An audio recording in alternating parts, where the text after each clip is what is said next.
Hello बच्चों, आप कैसे हैं। उम्मीद करती हूँ आप अच्छे होंगे। बच्चों, हमेशा की तरह मैं आपके लिए नई कहानी लेकर आई हूँ जिसका नाम है मनुष्य के कर्मों का फल।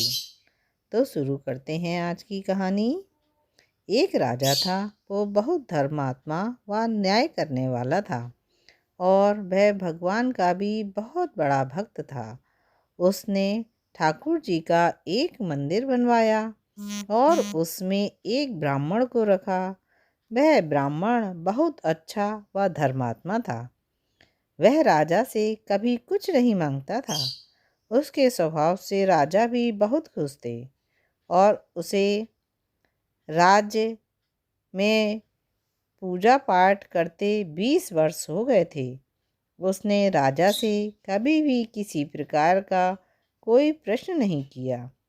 फिर राजा को एक पुत्र पैदा हुआ। उसने उसे पढ़ा लिखा कर बहुत बुद्धिमान बनाया और जब वह बड़ा हुआ तो उसकी शादी एक राजकन्या से करा दी। शादी की रात को राजकन्या को नींद नहीं आई और वह इधर उधर घूमने लगी। जब वह अपने पति के पलंग के पास आई तो उसने देखा कि हीरे जवाहरात से जड़ी एक तलवार वहाँ रखी है।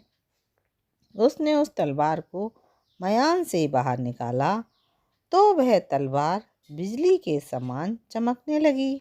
वह डर गई। डर के मारे उसके हाथ से तलवार छूट गई और वह राजकुमार की गर्दन पर जा गिरी। राजकुमार का सर कट गया और वह मर गया। वह राजकन्या अपने पति के मरने से बहुत दुखी हुई और वह यह सोचकर डर गई कि अगर मैं सच सबको बताऊंगी तो कोई भी मेरी बात पर विश्वास नहीं करेगा। सुबह होते ही राजकन्या विलाप करने लगी और कहने लगी कि मेरे पति को कोई मार गया। लोग इकट्ठे हो गए और राजा भी आ गए। राजा ने पूछा, किसने मारा है। वह कहने लगी, मैं नहीं जानती वह कौन था, परंतु मैंने उसे ठाकुर जी के मंदिर में जाते हुए देखा है। राजा सहित सभी लोग ठाकुर जी के मंदिर गए तो उन्होंने वहाँ ब्राह्मण को पूजा करते देखा। सबने उसे पकड़ लिया। ब्राह्मण ने बहुत कहा कि मैंने राजकुमार को नहीं मारा, पर किसी ने भी उसकी बात नहीं मानी।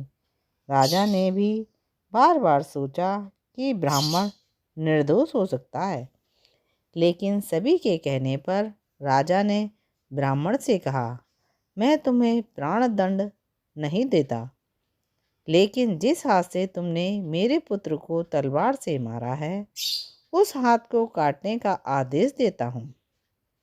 ऐसा कहकर राजा ने उसका हाथ कटवा दिया और इस पर ब्राह्मण बहुत दुखी हुआ और राजा को अधर्मी मानकर उसका राज्य छोड़कर चला गया।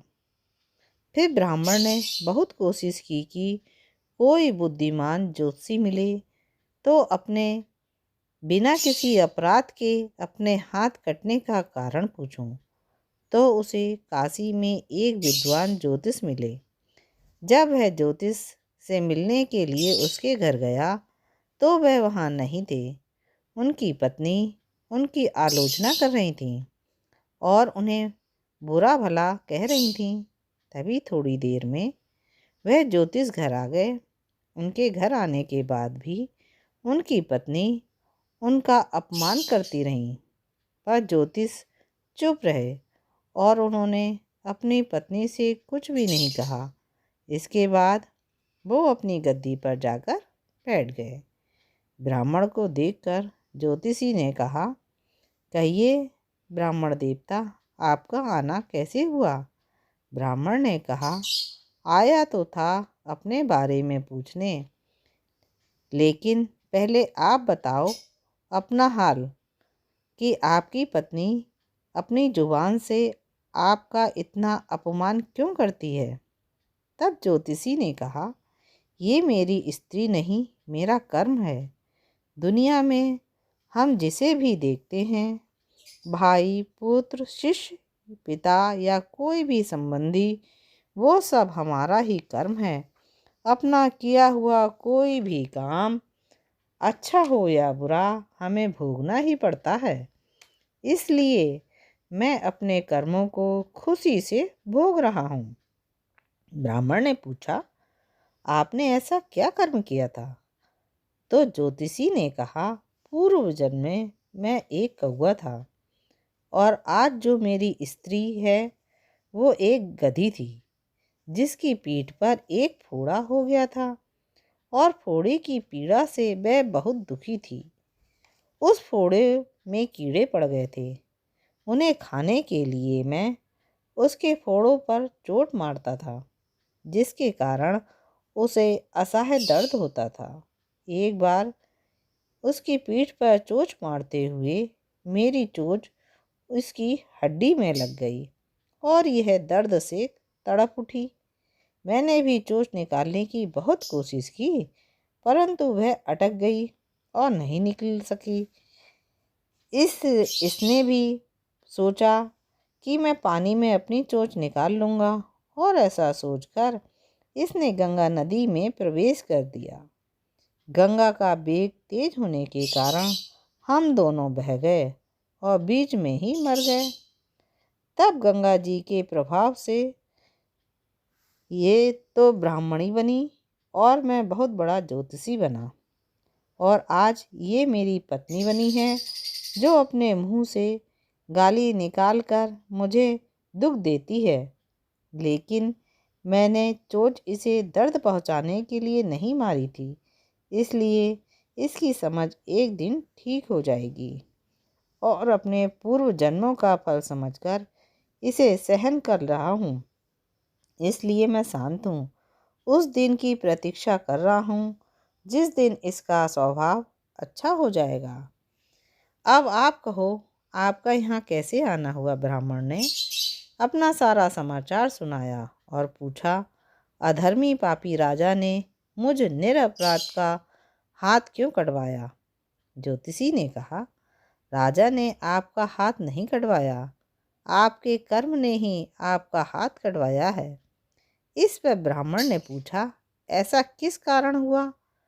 तो ज्योतिषी ने कहा, पूर्व जन्म में आप एक तपस्वी थे और राजकन्या गाय थी तथा राजकुमार एक कसाई था।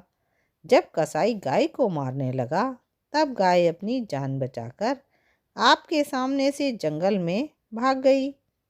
तब कसाई आया और आपसे पूछा, गाय इधर तो नहीं आई? तो आपने गाय जिस तरफ गई थी उस तरफ अपने हाथ से इशारा किया, तो कसाई ने जाकर उस गाय को मार डाला। इतने में जंगल से एक शेर आया और गाय व कसाई दोनों को खा गया। कसाई को राजकुमार और गाय को राजकन्या का जन्म मिला एवं पूर्व जन्मों में किए कर्म ने एक रात्रि के लिए उन दोनों को इकट्ठा किया। क्योंकि कसाई ने गाय को हंसिए से मारा था, इसी कारण गलती से राजकन्या के हाथों से तलवार गिर जाने के कारण राजकुमार का सर कट गया और वह मर गया। इस प्रकार अपना फल देकर कर्म निर्वर्त हो गया, और तुमने जो हाथ का इशारा किया था उस पाप कर्म ने तुम्हारा हाथ कटवा दिया। इसमें तुम्हारा दोष है, किसी और का नहीं। ऐसा सोचकर सुखपूर्वक अपना जीवन व्यतीत करो। दोस्तों, यदि हम इस कर्म सिद्धांत को मान लें तो हम किसी भी कर्म का फल भोगते हुए दुखी नहीं होंगे। बच्चों, आपको मेरी कहानी कैसी लगी? अच्छी लगी तो जल्दी से मेरे चैनल को लाइक कीजिए, शेयर कीजिए और सब्सक्राइब ज़रूर कीजिए, जिससे मैं आपके लिए और अच्छी कहानियाँ लेकर के आऊँ। फिर मिलेंगे नई कहानी के साथ। राधे राधे।